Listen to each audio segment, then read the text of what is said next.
Jane needs a job. She has a job. She works as a waitress at a local diner. She needs another kind of job, a role, a part, something. Anything to let her know she's on the right path. Anything to let her know she deserves more than a school variety show. Acting is a fool's pursuit, 1 in a billion, her father says. Her grandfather agrees but adds, those who have the courage to follow their dreams have a 99% chance of being that 1 in a billion. Have courage. Courage will put the odds in your favor. Jane loves her grandfather and wants to make him proud, wants to show him he's right. I'll be that 1 in a billion. Mexican waitress speaks in Mexican and English with a Mexican accent. Who wrote this? Mexican isn't a language. Doesn't matter, you get the gist. Her face grows warm with frustration. The accent isn't necessary. Why? Why the accent? Why can't it just be waitress? Waitress who speaks English? Why does the script need the waitress to be Mexican? Why is this important to the scene? Jane stares at the director, trying to understand his needs. It brings flavor. What does that mean? It doesn't bring flavor. It perpetuates a stereotype. Yet, Jane says nothing. She says nothing because she doesn't want to be blacklisted as a social justice warrior. Doesn't want to be called a complaining minority. With a slight Spanish accent, she finishes the audition. Jane shares a beer with her friend Dwayne. Dwayne tells her how a creative executive hired him to be the co-writer of his terrible script, to be the spokesperson of his terrible idea, to validate his insensitive cultural appropriation of an African-American story. The creative executive wants to make a minority film because it's a fad, the quickest way to be recognized, the fast track to fame for a hack.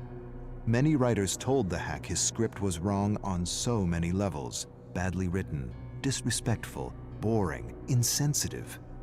Dwayne refused to accept a script that was disrespectful to his cultural heritage, refused to attach his name to a project so the executive could avoid accusations of cultural appropriation, refused to validate an entitled interpretation of a minority story. The executive discredited Dwayne by calling him a social justice warrior, fired him.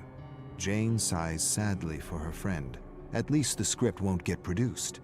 Dwayne raises a skeptical eyebrow.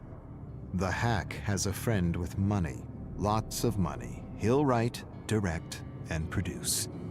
Entitled hacks with friends in high places. It's how bad movies get made. They toast bad movies. Jane laughs, not because it's funny, because it's true.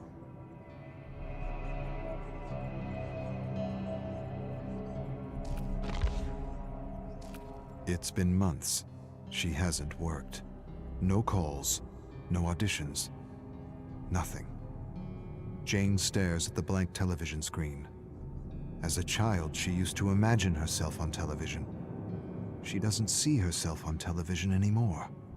Something is happening. She can't see herself succeeding anymore. She wishes for her shot, her 1 in a billion shot, but scripts for her are few and far between, nothing beyond the stereotype. Her agent shouldn't care. He should put her forward for all the female roles in her age range. She can play any female role, lead or support, and yet she only gets auditions for the spicy Latina, or the funny immigrant, or the waitress with the accent, never just woman, American. That's all she wants. She stares at the snowy television, tries to visualize herself as the star of a show, but can't. The phone rings. Her agent, an audition, a major part in a play, and it pays well. For a moment, just a moment, she feels like 1 in a billion. Jane's cell phone rings. She freezes on the sidewalk. This is it. And she doesn't know if she wants to answer or not. She can't take another rejection, not for this part. This part is too important. She brings the cell phone to her ear, answers. She hears a voice she recognizes, her agent. He tells her how everyone enjoyed her audition, how everyone thought she was just fantastic. He goes on about something else. She waits for the but, the proverbial but, 1,000 compliments negated by one single, all-destroying but. It doesn't come. She listens to the trivial notes and waits for the polite rejection. Instead, you got the part. She's not sure she heard right. You got the part.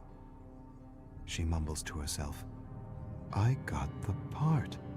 Her face grows numb with disbelief. She screams. Strangers turn to face her. Sorry.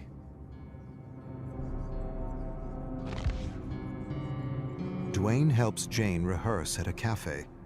They take a break and he tells her the hack is now doing a Chinese story and is desperately searching for a Chinese writer to validate his most recent abomination. Jane laughs. Hacks with money, it's how bad movies get made. She tells Dwayne things are going well with the play. She doesn't have to do an accent, doesn't have to wear a miniskirt or perpetuate a ridiculous stereotype, doesn't have to do all the stupidities she had to do in the past. This is a real gig, a meaningful gig, a gig she can share with her family. She knocks on the table. Dwayne laughs and says it isn't wood. She shrugs. He says he's happy for her and hands her a cutout from a magazine. Open audition for Quick Talk. He says he put in a good word for her. She'd make a perfect host. She thanks him, but the play takes all her time. Too bad. You're the most real person I know, and that's what the show needs. Authenticity.